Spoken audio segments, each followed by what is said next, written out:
guys, welcome back. I don't think I've ever done it, so I wanted to do a video on Loki as the Lord of Cats.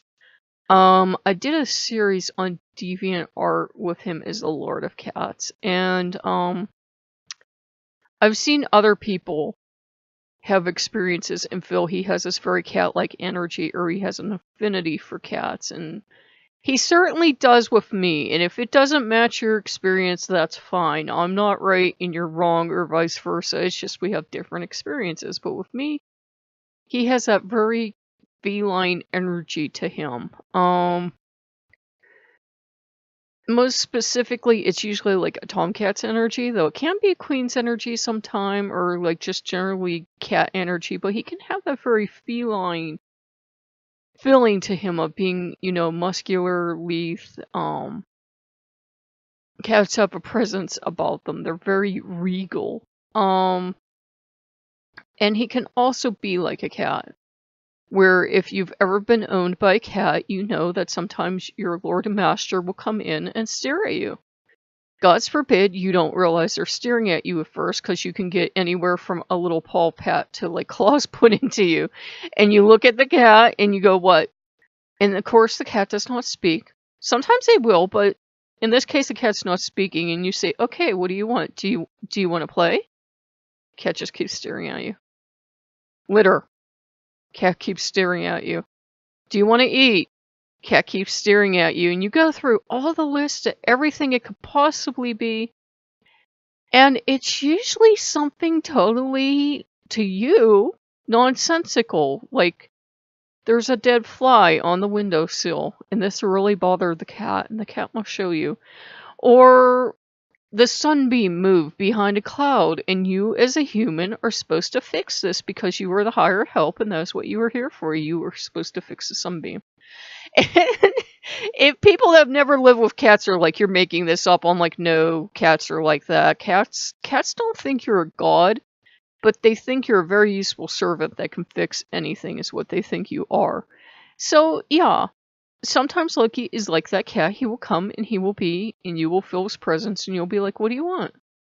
You want music? Do you want me to pray to you? Do you want me to talk to you? Do you want food offering? Do you want incense? Do you want a candle? What do you want? And you're not getting a response. And you're like, what? I know you want something. What is it that you want? And you're supposed to figure it out. Alright? Because you're supposed to read his mind somehow. And you always guess wrong. And he'll be like, fine. Don't know. And you'll say, what? And I think I've said this before, and I say it with all due respect, a lot of times dealing with Loki's like dealing with a woman. You should know. I should know what, Loki? Oh, that's just better. You're pretending you don't know.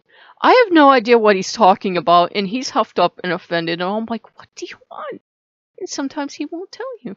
So it's very much like dealing with a cat or a woman, and I can say that, not be sexist. Because we women know we do it. We expect people to read our minds, don't we? Because it's so totally obvious to us, and we forget it's like up here for us. We forget up here for us is not the same for everyone else. Yeah. It's that thing of you have to read my mind and you have to know what I'm mad about, and God forbid you get it wrong. I felt like somebody touched my ear or something.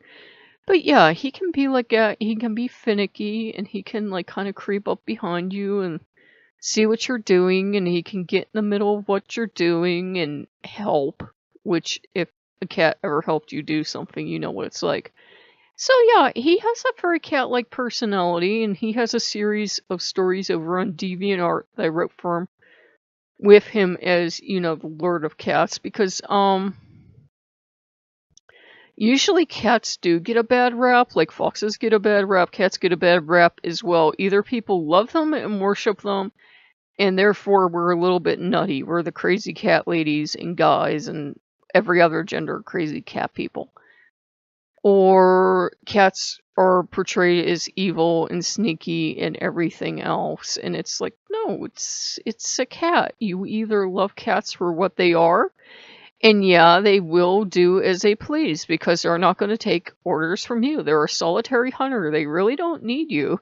But, know, I'm not saying your cat doesn't love you. You can have a very loving cat, but they're also a solitary, independent hunter, and they have a pet human, and they don't need you. They come and spend time with you when you feel like it, which is why those of us that are cat people love cats. It's not like a dog where, oh my god, you're my god, I love you, let's melt souls. I love you so much. A cat's like, yeah. If you have a cat that has a dog-like relationship with you, it's because the cat chose to have that relationship with you. The cat is under no illusion that you're a god. And that's the thing with a cat. You can have a cat that gets a very strong relationship with you and does follow you everywhere and is your little buddy. My last cat was like that, but it's because they choose to and they get something out of the relationship as well. With the dog, they want to be your friend because they see you as alpha, and if they don't see you as alpha, they'll take over. So dogs have their ways as well. But with a cat, there's no illusion that you're this god. You're just buddies and you're gonna hang out. And I think that's what a lot of people don't like about Loki as well. Loki's under no illusion that we humans are gods. We like to think we are, and we like to act arrogant sometimes and big ourselves up and act like we're just as good, if not better, than our gods. Loki isn't having any of that. He really isn't. That's why I'm very careful when I tell you stuff to say in my experience, because I don't speak for Loki. Nobody does. And if they think they do, he's gonna bat at them. So yeah, it's something. I don't know if we ever talked before. I don't think we have. I don't think I've had the kitties on. Oh my god, I was so cat crazy until I got such debilitating allergies, and then and. But yeah, I'm also Catwoman, so yeah. Cats and foxes, a couple other animals, but yeah. So yeah, you can use cats with him. You can use whatever you want. You don't have to use anything at all. I know it drives people nuts, but you really don't need an altar unless you're an altar-centric person. Unless it's going to help you, there's no sense making the effort and the time and the money to putting up an altar. Because if you're not going to use it, if it's not going to do you any spiritual good, you shouldn't even waste your money. So I hope that helped you guys, and you can feel free to use cats, foxes. If you feel another animal works for him, you can use them. He does have a sense of humor about it, though. I asked him if he wanted this raccoon plush, and he kind of smiled about it. And it turns out foxes like to eat raccoons, so yeah. He definitely has his sense of humor, but he will use whatever animal he wants. He might not use a cat or a fox with you. He might use a spider, snake, horse, octopus, any animal in the world. Doesn't even have to be, like a animal of our time, or, like what we would consider a real animal. Could be a mythological creature. So we hope you like what you saw. If you like what you saw, like, comment, subscribe. And we are having tea tonight. We had tea and we had cookies, so we are having tea. Yes, we are having tea tonight. And yes, that has the nice little berries and the nice white flowers on it, which amuses him greatly. So we will see you guys later. Bye-bye.